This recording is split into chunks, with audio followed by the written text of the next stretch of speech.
Welcome to the Total Soccer Show and USMNT Weekly, our regular deep dive into all things men's national team. And this episode falls bang in the middle of the winter transfer window, so it's a transfer special, everybody. Which Americans are on the move, which have already made a move, and which are set to switch clubs, who we want to see make some moves. Let's get right into it. My name's Ryan Bailey. Joining me today, hello Taylor Rockwell, how are you? Hello Ryan Bailey, I am doing well because today we're talking Americans doing stuff, and we're talking theoretical transfers, and you combine those. That's a heck of a show, my friend. It is indeed. It is indeed. The formula is there, Taylor. We've got the ingredients, and we have Graham Ruthven as well. Hello, Graham. Hello, Ryan Bailey. How are you? How do you feel about the fact that there's 100... I'm going to keep doing this, by the way, every week on this episode until the World Cup. 148 days until the World Cup. Ticket applications are now closed. I can't wait to get the opportunity to pay thousands for a ticket to Iran versus New Zealand at SoFi Stadium next summer. It's exciting, Ryan. Can you feel the excitement? Very excited. I can't wait for that 0-0 game that we're all going to inevitably go and see for $465 a piece. I actually, you've read my mind, Graham, because my next line in my notes was it's 149 days from today before the World Cup opener for the US against Paraguay. Oh, that extra day makes me feel better, actually. Yeah. That's what we need. You need just a few extra hours to sort of absorb that one. That's right. Yeah, indeed. Joe Lowery, how are you? Looking forward to 149 days' time?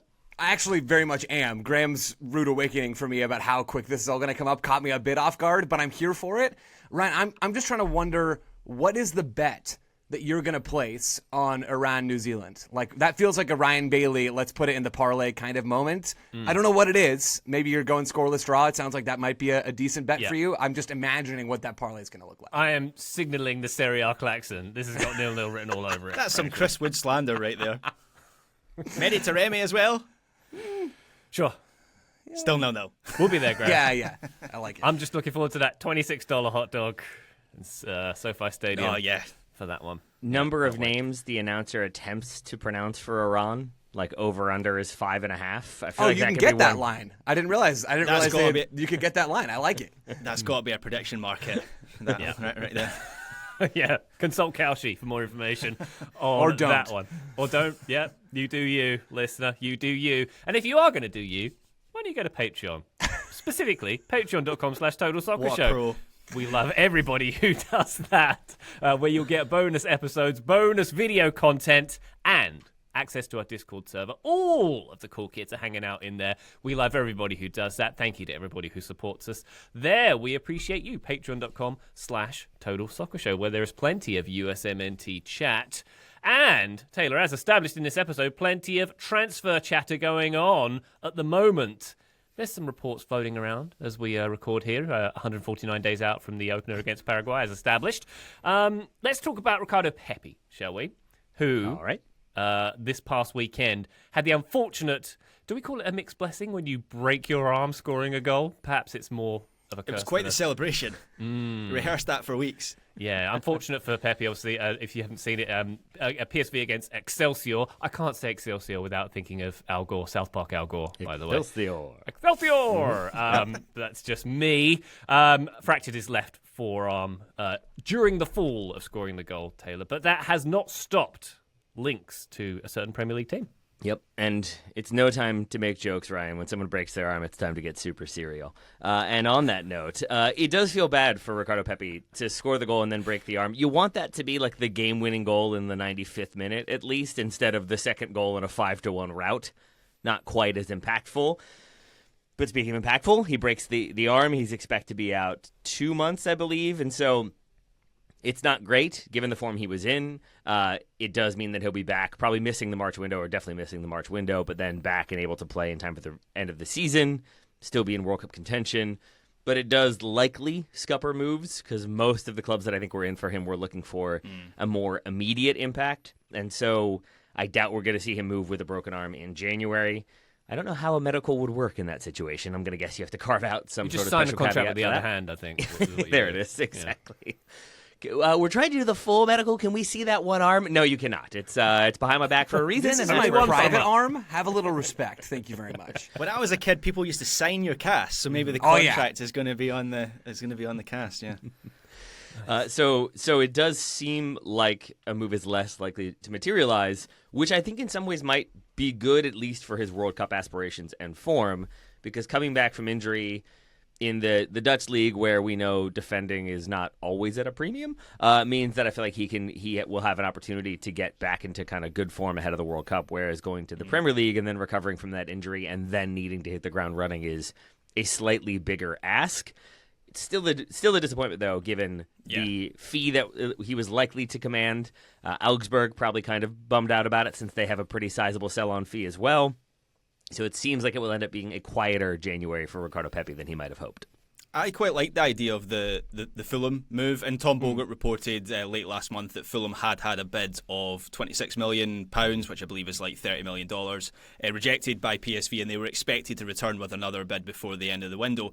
And I like that fit. I don't know if he would have gone in as the automatic first choice centre forward, but he would have been going into a stable club that I think plays like a quick transition style that would have been a good fit for Ricardo Pepi. And also, there would have been minutes for him there. Like Raul Jimenez is maybe the starting centre forward there. They've also got Rodrigo Muniz. He seems to be quite injury prone. But between those three strikers, I can see why Ricardo Pepi would have given Fulham something a little bit different. So I'm bummed out that he's not going to get that move, and that would have been one that I would have been relatively positive about. If it was West Ham, though, which was the other club that was being consistently linked with Ricardo Pepi, I'm very glad that Ricardo Pepi has picked up a broken arm, and that's not the move that he's going to make. The other thing about that injury is, I'm obviously jesting there, I don't want poor Ricardo to be hurt, but it's not a typical soccer injury, right? Like, you would think there's not going to be many sort of complications when he comes back from injury and he's fit again. So in that sense, Joe, this might be as close to the bubble wrap method as we're ever likely to get. He's just going to sit out the next couple of months and be fresh for the running. Yeah, I should know what the material is that they put on your arm, because I've broken my arm a couple of times. I don't know what it is, but that whatever material that is the next layer down in my preference list from bubble wrap or from carbonite or whatever it is. That's a fine material to encase someone in to protect them for the World Cup. I have no issue with that. The thing that excites me about all of the links with Pepi right now, and they're very real, all these links, and PSV have come out and said, we want more than the valuation that Fulham had placed on him, and Graham, you mentioned that other bid, and probably all of this is now on hold for the summer, which I don't think is a bad thing for Ricardo Pepi. The thing that excites me most about all of this is that it sounds like Pepi's going to find this next step sooner rather than later. And I don't know about you guys, but I am ready to see what Ricardo Pepi looks like back in a Big Four European league. We had the whole Augsburg thing, which was a nightmare for everybody involved. It was a nightmare for Augsburg because they didn't get a great return on their investment. It's a nightmare for Ricardo Pepi because he did bad. Just bad for everybody, I guess, but FC Dallas, I suppose.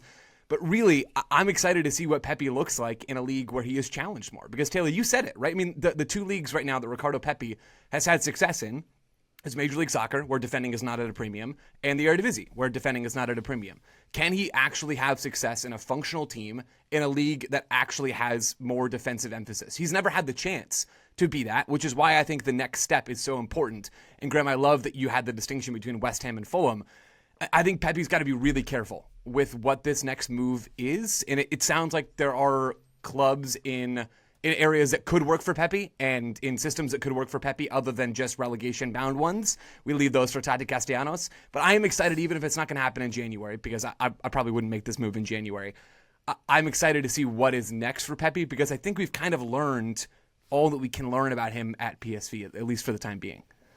Is there not precedent for playing with a broken arm? I'm struggling to think. Is there not, like, you know how you can have like the fractured nose and you can wear the mask? Can you not wear a cast on your arm, or is it just a very dangerous weapon if you do that? I think you can have like a fracture. I don't think you can have the full cast yet, because that feels like that might be a bit of a hazard on a soccer pitch. Like, it seems like a proper break that he's had here, which I guess there's is been the an distinction. NFL. I'm sure, wasn't there a recent NFL example where someone had a cast on? I think Aaron Rodgers was playing with a broken arm. Yeah, Yeah. and it was kind And it of. worked out swimmingly for him. I think it depends on the severity of the break and where the break is. If you have like other stuff that could be impacted by using that arm, like to cushion you for a fall, I think that's where it becomes a problem. But no, I think like even when I was a youth and kids would break their arm and still try to play, I think you had to I think they would literally wrap it in bubble wrap and then have it taped up, and then the ref would have to check it. I'm guessing technology Like when you go has swimming. advanced. Yes, Like exactly. the big balloon around it. Put a plastic bag on it. That's what they give Sergio Ramos. It's player dependent as well. It depends who has the cast and what they're going to do with it. They put the big balloon around it. Sergio Ramos, if he played with a broken arm cast, would definitely go Mad Max style and insert sharp objects into it and stuff and turn that thing into a proper weapon, I feel like. Or into When- a microphone, either way. Yeah. When I was a kid, the first ever time we went to the United States, I think I was 12. My brother broke his arm the week before we went, and we were going to Orlando, where all the theme parks are. Oh, that's a nightmare. And it was the most devastating thing ever. And then we ended up getting this sort of plastic glove that you put over his entire arm, and it was the 90s, so it was a bit cumbersome. But he still managed to go on water slides and stuff. They still let him do it. That's actually worse than what happened to me. So I couldn't go on a holiday to Toronto. I broke my wrist the day before we were due to go, and I had to have surgery on my wrist, and so we couldn't go. I think having to go with the big cast to Orlando and all the rides and everything, that sounds worse, actually. Yeah. I'm sure. Yeah, because you're in Orlando. Right. Oh, Joe. You couldn't have a butler hold the arm up for him, or even transplant the butler arm onto your brother's arm so he had a functioning one. That's a good question. Yeah. Times have changed, Taylor. Times have changed. Let's say that much.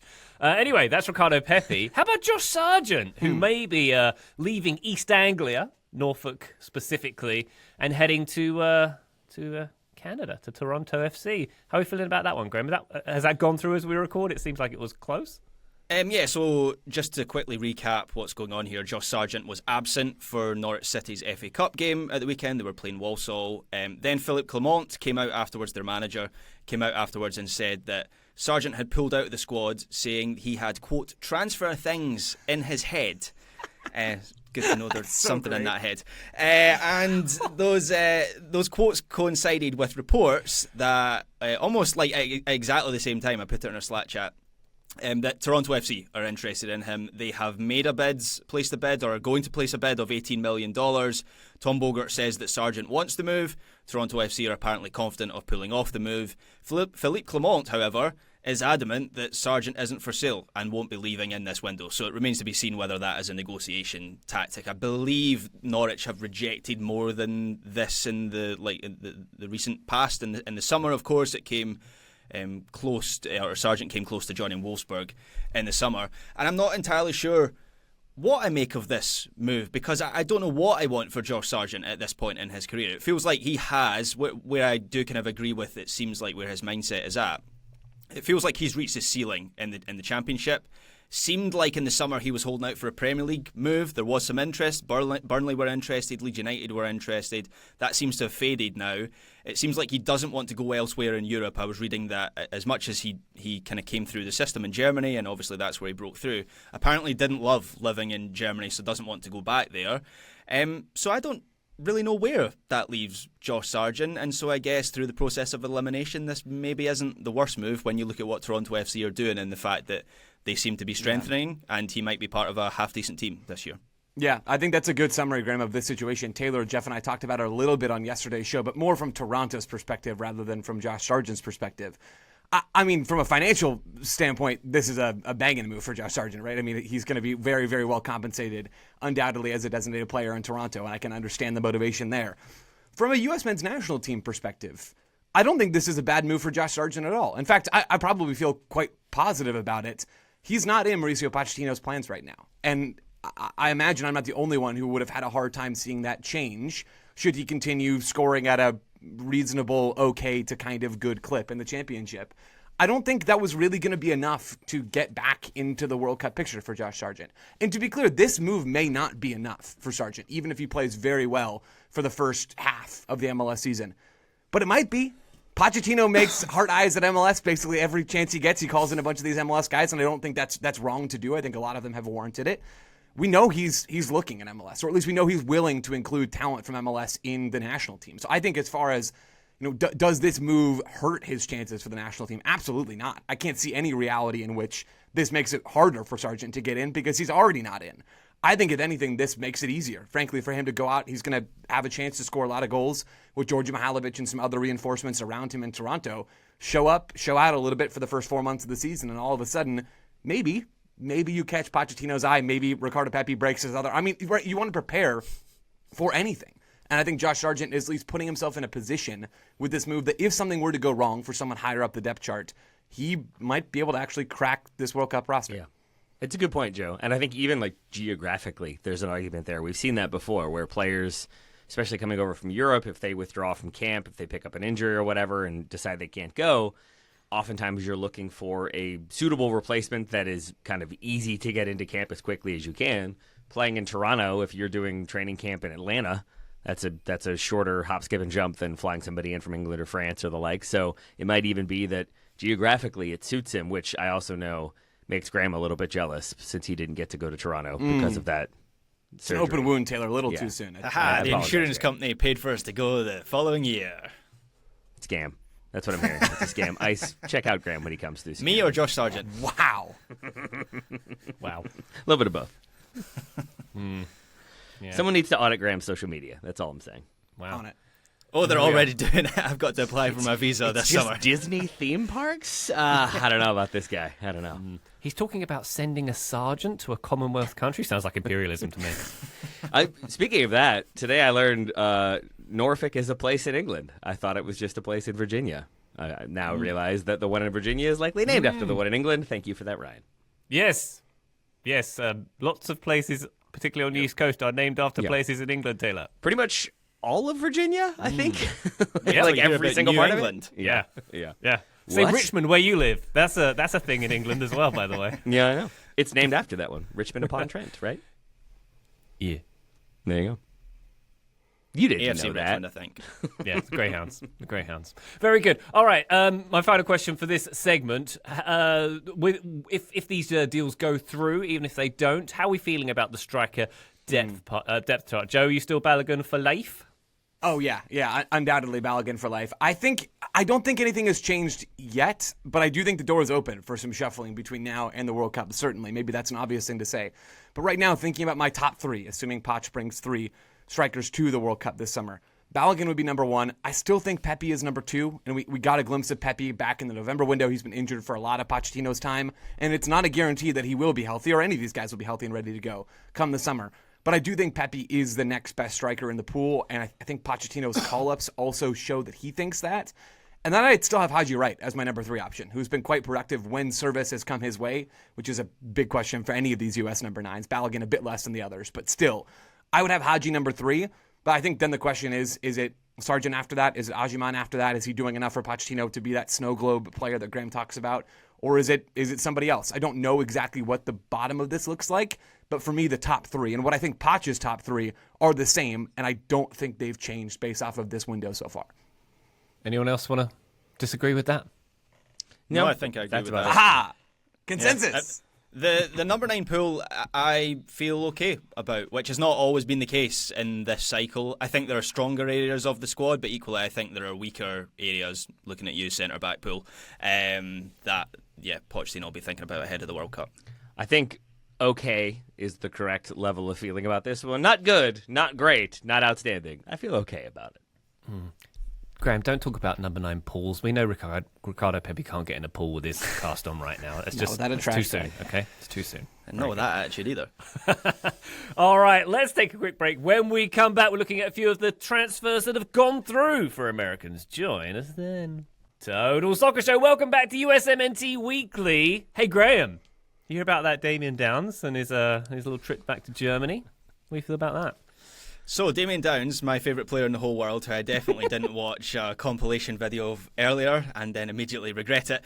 He has joined Hamburg on loan from Southampton until the end of the season. Of course, he was playing in Germany previously, was playing for Cologne in the second division until going to Southampton last summer.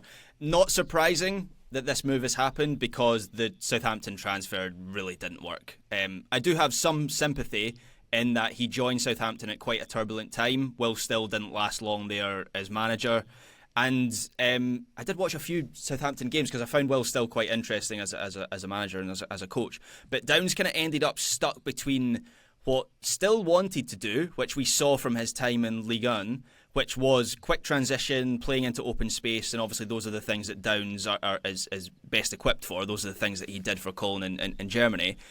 And what still actually found he had to do with the players he inherited, which was be a ball-dominant team. Southampton have the highest average possession share in the Championship this season. And I think that is largely just due to like a talent advantage. Obviously, having been in the Premier League, they've got one of the biggest budgets. That's kind of a natural thing. And Downs struggled with that.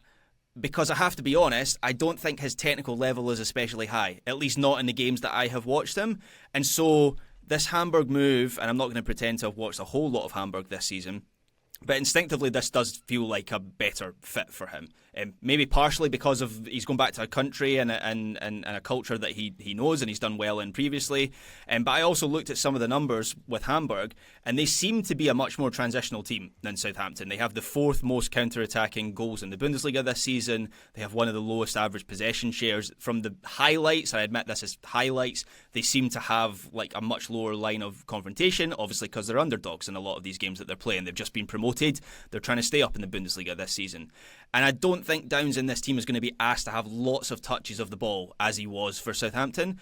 So I feel better about this move for Damien Downs, but I'm going to hold my hands up and admit I have sort of broader misgivings about him as a player and in particular as an option for the USMNT. Yeah, retweet all of that. I think Damien Downs is still wildly raw. The thing that encourages me about this move is that Hamburg seem to know who he is as a player. So their sporting director, Klaus Costa, which, amazing, no notes.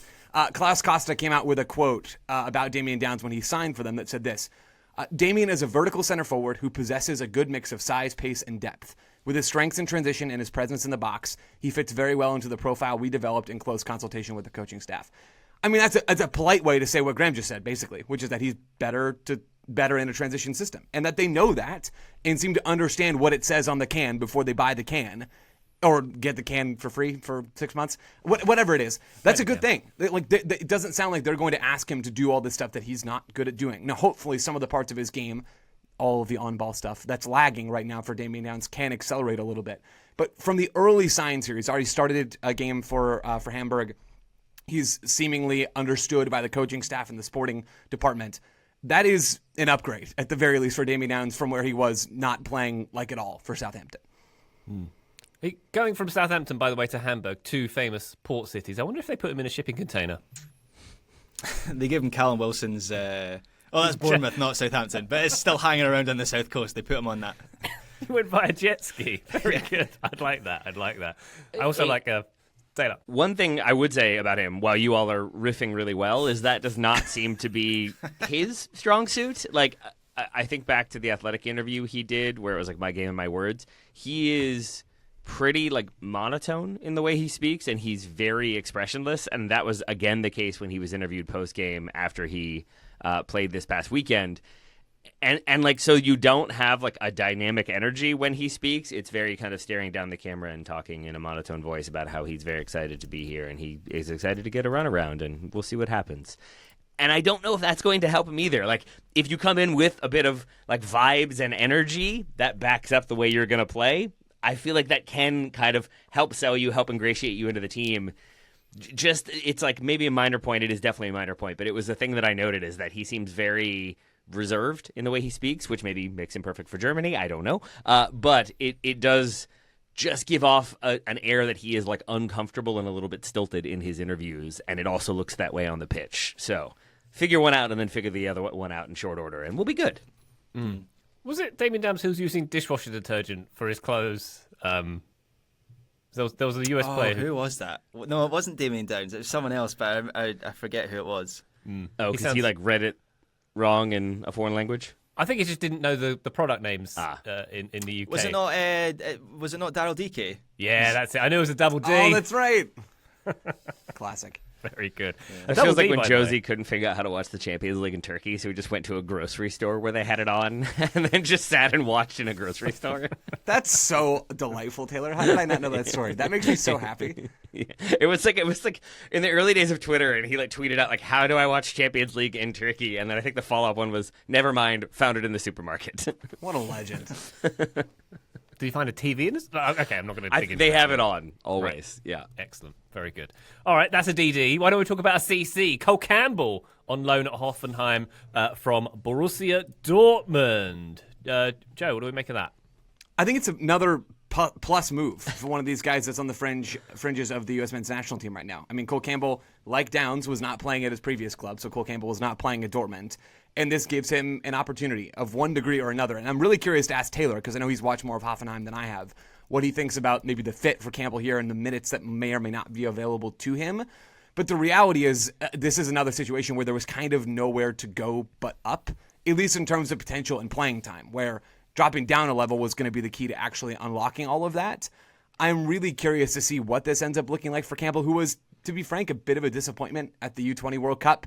Seems like there were some off-field issues at Dortmund. Not anything big by any means, but Dortmund sort of came out and it sounded like leaked a bunch of stuff to the German press about how Campbell showed up on a flight with a fancy watch and a fancy bag and was kind of told off by some of the higher-ups at Dortmund about that, and Campbell kind of took exception to that. And so there was a bit of tension there, it felt like, behind the scenes. Not any, I don't think, moral issues whatsoever, just questions back and forth about character and those sorts of things.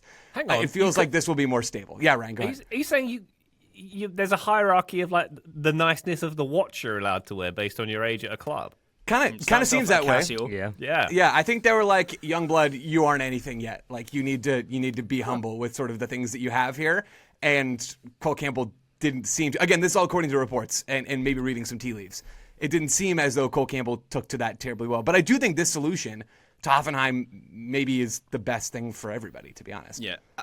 Joe, I also read that it was in Bild, which is obviously a reputable newspaper in Germany, or so we thought. The details from that report, there was the one about the watch and the bag apparently he had as he showed up for that flight. Apparently would drive his father's Porsche into training as well, which the club didn't like. He was promised minutes at the Club World Cup and was kind of pushed forward as their American face for that tournament. Did a front cover of Sports Illustrated, or I wasn't actually aware they still. I think they mocked it up. Like Dortmund created a graphic of oh wow, look at this American thing with this American player. That might be a translation thing there, but I didn't know whether that was the classic club briefing. See, we're right to get rid of this player who was previously thought of as like talented and promising, or whether there is actually something to be concerned about there. I don't know what to make of that. I don't think there's anything really to be concerned about there. It certainly seems like it's coming from the Dortmund side there, right? If we believe the veracity of the reporting in the first place. But even beyond that, soccer players have nice things. I don't know. That doesn't seem like a real news story. Would I make that decision if I was Cole Campbell to rock up with a crazy nice watch and bag when I really haven't made my way into the team? No, but I also wouldn't have made my way into the team in the first place because I don't have the self-confidence and belief to be in that situation, right? That's the thing, isn't it? That's always the give and take with all this stuff, and the people that perfectly straddle that line in the eyes of the people that they have to impress are rare and also tend to accelerate very, very quickly in their field. So all of this is difficult and tricky. I'm not worried about Cole Campbell off the field whatsoever. I am only worried about can Cole Campbell do other stuff besides run really fast and get pushed off the ball. He's a talented player. Like, he's a guy who can go 1v1 on the dribble. He can find some good spots off the ball. It just hasn't all come together. And I think part of that is that he hasn't really played professional soccer, or a whole lot of it anyway. So I am eager to see what he looks like at Hoffenheim, which makes me want to ask you, Taylor. I know Torre is your favorite adult son over Hoffenheim on the wing. Correct. Do you think there are any minutes for Cole Campbell on the wing for Hoffenheim? It's a big concern. Okay. That's what I would say. I think a couple things. First of all, to go back to what you all were talking about, and Joe, I will speak to the on-field. Oh, that's thing. okay. Yeah, no worries. But I think there is like a line there where the player breaks through, gets their first big deal, buys their mom a house or a car. Sometimes that gets criticized, and I think that is ridiculous. Like, no, you made your breakthrough, you made that money, like, spend as you want. I do buy into the idea that if you are a youngster who hasn't fully broken through, if you're a club director and you see him acting as though he's already done it, especially at Dortmund where egos can at times, I mean, any club, egos can derail you, but I feel like Dortmund, that's kind of a constant battle, it seems to be. I do wonder if there was an element of like, let's not go too crazy yet. And that's coming from a guy who played like my entire like youth career with a club director that wouldn't let us wear multicolored shoes. Or like you could only wear predominantly black shoes. You had to have shirt tucked in. You had to all like look like you belonged, look like you were all part of a team. No flair until you earned it or whatever. So maybe that's where some of that is coming from. But I do get that idea of like let's earn it before we act like we've earned it. I don't have any concerns about Cole Campbell, like his disposition or personality. I have concerns about this move because on paper it is he's going to a club that are slightly below Dortmund in the table, where there are injuries and there is maybe more of an opportunity for him to get minutes and break through. On the flip side, you could kind of spell this out as it's an opportunity for Hoffenheim to have a free trial for a player, and then they can determine whether or not they want to spend the 10 to 12 million euros it would take to keep him permanently. And that's what I think this will end up being. I think he'll get a match or two to start off. Like maybe he doesn't start the first game. Maybe he gets like a few minutes or gets a few minutes in the second game. And I think he will be given an opportunity at some point to show that he belongs in the right way. And if he doesn't, maybe we won't see as much of him, because I do think Hoffenheim have been really good this season, their recent draw notwithstanding. They play a lot of like unified style where people seem to know their role, know their responsibility. If that play breaks down, they know where they need to be. They know where they need to be in making off-ball runs and making secondary runs. It's just a really like automatic team that I think will keep building steam and momentum.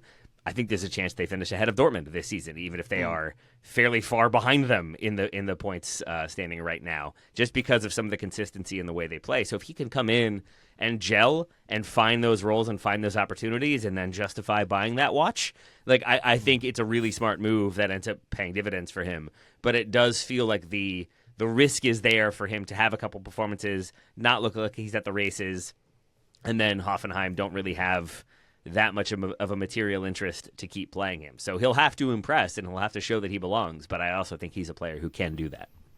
Taylor, I think that fee that you mentioned there, that seems key, because I kind of suspect that he's gone from, the big picture read of this is he's gone from a developmental player for Dortmund to a developmental player for Hoffenheim. And maybe he's closer to the first team at Hoffenheim, but this might be a try before you buy for Hoffenheim, where they see whether he's worth that 10 million or 12 billion. I think in terms of his immediate first team opportunities, I would have felt much better if this was a loan to the Belgian league or the Eredivisie. So I'm a little bit concerned that we're equally not going to see him for Hoffenheim, just as was the case for Dortmund.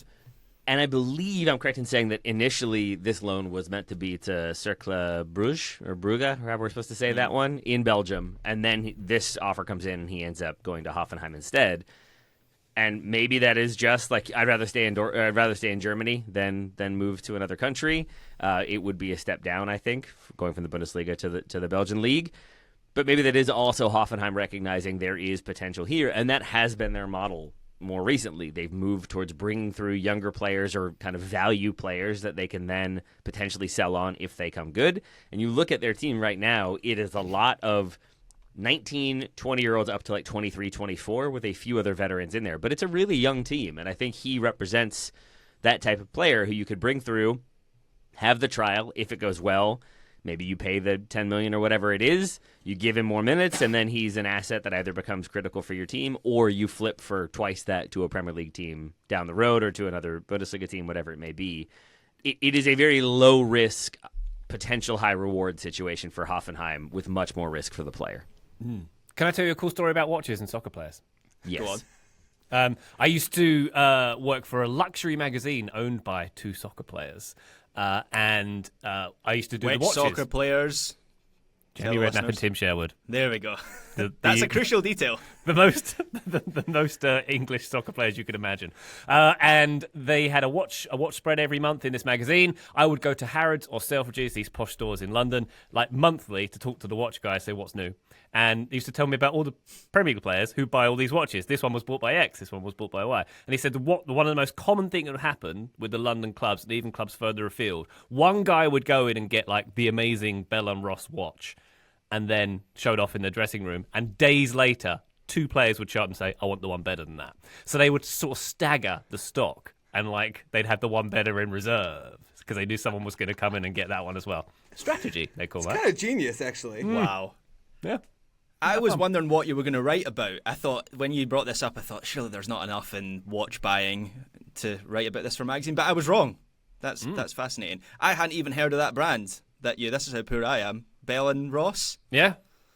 If it's not a Rolex, I'm not interested. They make giant square watches, if you're interested, Graham. There we go. Let's take a quick break. When we come back, let's talk about the players we'd like to see get a move. Join us then. Total Soccer Show, welcome back to USMNT Weekly. We're going to go around the horn and pick a USMNT or youth USMNT, USYNT player, I suppose we call that, who we'd like to see get a move imminently. Graham, let's come to you. Who do you think would benefit from a move right now? So I'm glad you came to me first, Ryan, because I'm going to say my piece on this. I struggled with this, mainly because of the timing of the World Cup. Joe has his bubble wrap thing with players, or is it now an arm cast thing? Either way, with players. Yeah, some sort of steady material is what I think of it as. Yeah, basically anything to keep players, I guess, injury free through having an injury with the cast as we get close to tournaments. But I think I ran into my equivalent here because there's a bunch of players who, generally speaking, I think it would be good to take on something new or attempt a step up or a risk.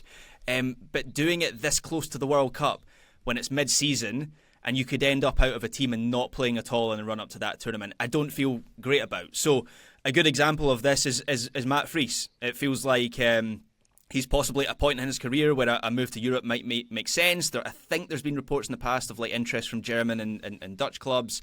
And ordinarily, if there wasn't the World Cup, I'd say go for it. This feels like the right time. He's 27. He's got a good body of MLS work behind him. Try and make that next step.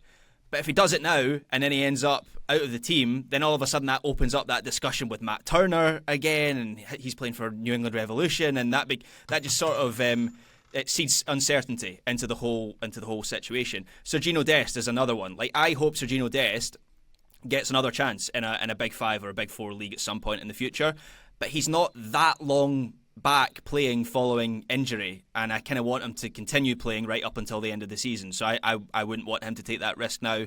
Diego Luna is another one. Like, he's surely going to go to Europe at some point. There's been interest from Spain.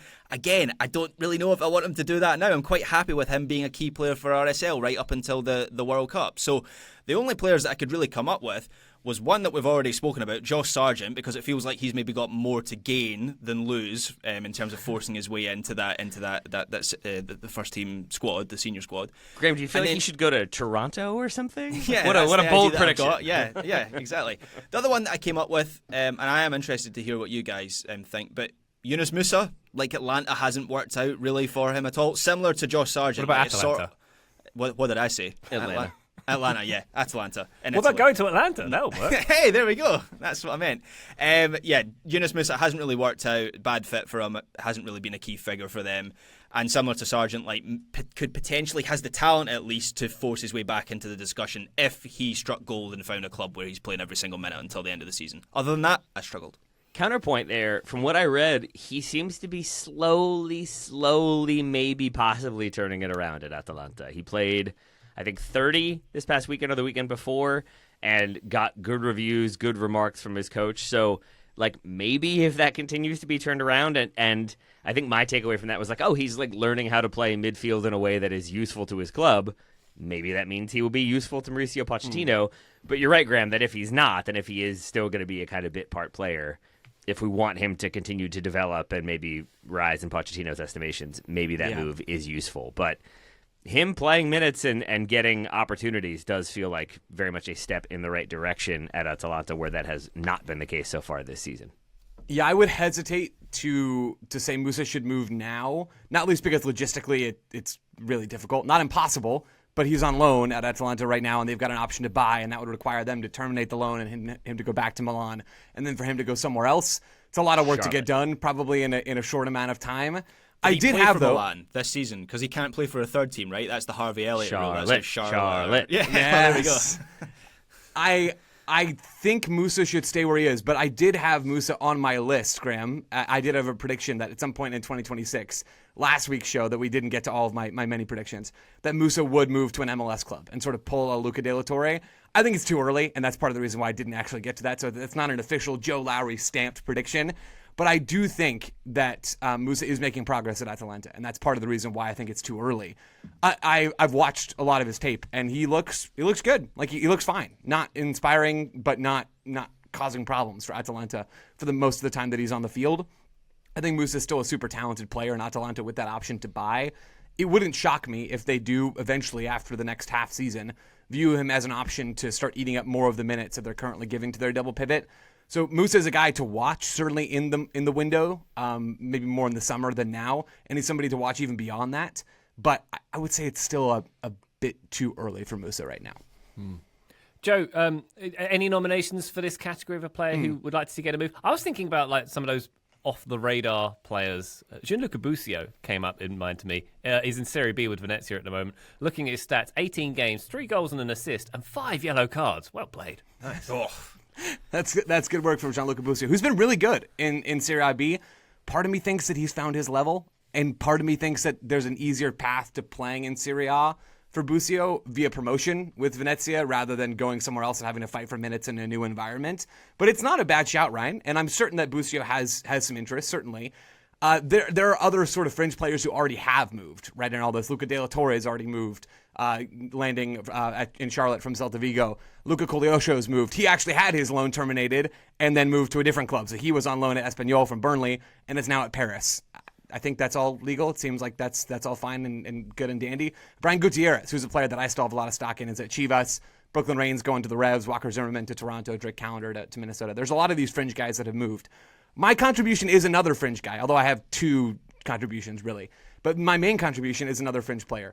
Caleb Wiley. Speaking of terminated loans, Yes, Taylor, sir. had his loan terminated early by Watford. Things have been going great for Caleb Wiley since he moved to Chelsea in the first place. Never played for Chelsea, of course. He moved straight from the Chelsea branch to the Strasbourg branch of the old Blue Co family. He's played about 1,000 minutes last year across Strasbourg and Watford. He's only played 200 minutes in the first half of this season. He's been injured, and he hasn't been playing. That's not ideal. I'm wondering what's next for Caleb Wiley. I would be shocked if an MLS club hasn't called Chelsea to ask, like, hey, what would it take to get this guy back on loan? Someone who's been a useful left back already in Major League Soccer. He's a somewhat known quantity in that league. I would be surprised if maybe Blueco wasn't working on trying to find another destination for Caleb Wiley, because it makes zero sense to have him sitting around doing nothing at Chelsea. So what this is all going to look like, I don't know. But Caleb Wiley is a guy who I believe is talented. He's still just 21. Just because it hasn't gone well for him right off the bat in Europe doesn't mean that it won't. I think he's a guy that is primed for a move of some sort in this window. Joe, I have him on my list as well. So gets injured at Watford, managerial change, not really involved in the plans, as you said, goes back to Chelsea, is recovering from that injury.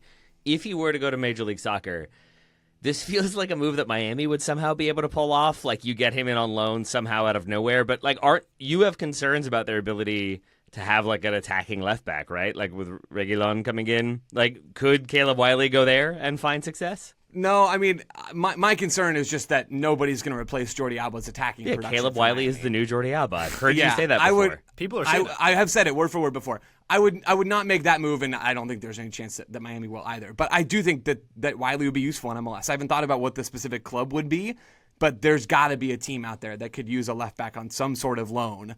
Again, though, the timing of this is awkward, and this is why I think it's probably more likely he goes to a lower level European league than he goes back to MLS. If Chelsea want him to get a fresh start at a European club in preseason next year, they can only loan him to MLS for 6 months, and really there aren't going to be a lot of MLS teams that want Caleb Wiley on a 6-month loan rather than a year-long loan. So it gets complicated very, very quickly because of the calendar disparity. But even if it's not to MLS, Wiley should be going somewhere in this window. Chelsea is the for American players seems to be the Arrested Development meme of like Tobias and Lindsay discussing an open marriage and him saying like, yeah, people delude themselves into thinking this is going to work out, but maybe we should try it. Like, it'll work for us. Like Pulisic, Miazga, Slonina, Wiley. I guess Pulisic is the most successful of those from a Chelsea perspective, and even there doesn't really like ingratiate himself, isn't beloved by supporters, just sold pretty quickly. The other three never break through. Maybe look elsewhere. Americans considering going abroad. Down the road, Fulham. That's pretty good for There Americans. we go. I mean, that'd be fine. Back up Jedi Robinson. I got no problem with that. Yeah. I had another left back as well, John Tolkien, who's had a fine season with Holstein Kiel in the, is it Zweite Bundesliga, Ryan? Yes. Yeah. Not Zweite. And is playing really regularly. I think he's started 15 of his 16 appearances. He's got a goal. He's got a couple assists. But it feels like a player that could maybe in January move to a lower tier Bundesliga side, maybe ideally not a relegation threatened one, but one that just needs like a consistent, reliable performer who can also be involved in the attack. Like, I would like that sort of move because I think right now it's pretty like nebulous behind Jedi Robinson. I guess it's Max Arfsten maybe has that backup spot locked down fully. For sure. But if something happens, if Jedi can't go, if Arfsten got hurt, if we just wanted competition there, it is a bit of a question mark after that. I'm assuming it's Tolkien, but I think a move to a more prominent league where he has more prominent minutes would be ideal for him right now. Very good. All right. I think that's USMNT Weekly for this week. One Wait, final note. I have one more. Can I say one more person? Joe's got one in. Is that all right? Squeaked it in. Yeah, it's because it's you. Oh, what a nice guy. I'm going to stay at left back and put Peyton Miller out into consideration as well. I don't know how many of these. Okay, there we go. I was going to say I'm not sure if you guys have watched Peyton Miller. I brought him up on the show before. He was at the U20 World Cup with the U.S. The dude is maybe the best young American player in MLS. I mean, at least he's a bit younger than Alex Freeman. He's in that next cycle. So if we're looking at teenager, Peyton Miller is an amazing young left back in this league. Like, I think he has Jedi Robinson level ceiling, probably right around there. I don't think he's probably going to end up being better than Jedi Robinson, but he could be. He's a little less athletic, and he's a little more skilled. But man, Peyton Miller for the New England Revolution has been an amazing young left back for them. He's 18, so he can make that move to Europe. There has absolutely been interest in Peyton Miller from clubs in Europe. He's a guy that I don't think the Revs should be planning on having for the full season, and instead they should be planning on having about $8 million. There we go. I think all this gets to the idea that is slightly comforting, even if we don't have a ton of confidence in the number 9 spot, if we don't have a ton of confidence in the center back spot. It is still the case that in so many other World Cups or leading into them, we are having the conversation about this guy isn't playing, this guy is out of form, this dude can't get any minutes at his club, they all need moves. And for most Americans that I would assume will be in the starting 11 or competing for a starting spot, or at the very least in the kind of squad, a lot of them are in settled situations where they're getting minutes and playing well. It is a positive situation for many, many Americans in a way that it oftentimes is not. So there is that to kind of hang our hat on to be optimistic about, even if there are still spots where we would like a little bit more depth and a little bit more strength. Wonderful. There we go. USMNT Weekly. By the way, we as Total Soccer Show are going to be in Los Angeles together for the World Cup. If one of us gets on the plane with a fur coat, a cane with diamonds encrusted on it. His name is Ryan. Is it one of us? Is it me? If one of us pulls a Cole Campbell, will the other three look down on that person? I think it's Graham, to be honest. Graham's had the glow up. I feel like a fur coat is next, a giant watch. He flies his Maserati over next to him. It's going to be a whole thing. I wouldn't look down on Graham for doing that, because I think Graham has really earned his place here in this team. There you go. Like Graham is not Cole Campbell if we're doing the this is to this is this is to this. True. For Dortmund, Graham's like Gerasi or something like that. You know, he's putting in work. Yeah. Thanks. It came. The fur coat came free with Invisalign treatment, so I couldn't turn it down. Of course it did. No such thing as a free lunch, Graham. Very good. I imagine, by the way, it'll probably be me as I get onto row 32 on my Spirit flight across country with my diamond encrusted. Show your middle seat, pal. Indeed, middle seat for life. There we go. USMNT Weekly is done. Taylor Rockwell, thank you very much indeed for your services to it. My pleasure. I can't wait to show up with my broken Mickey Mouse watch. That feels on brand for me. Yeah, there you go. Graham Ruthven, Casio guy? Actually just drawn on, I think. That's... Nice. Oh, look at the time. It's right twice a day. It just says watch footy. That's all it says on the watch. That's it. Time for FIFA Plus renew subscription. A constant reminder needed. Joe, thank you very much. What's your watch of choice? None. I don't know. Don't wear a watch. Never have. Yes, and I don't wear watches. Boom, nailed it. Wow. More on that on the bonus feed. I need to know more about that. But listener, thank you very much indeed for joining us on USMNT Weekly. We'll be back on this feed very shortly. But for now, bye.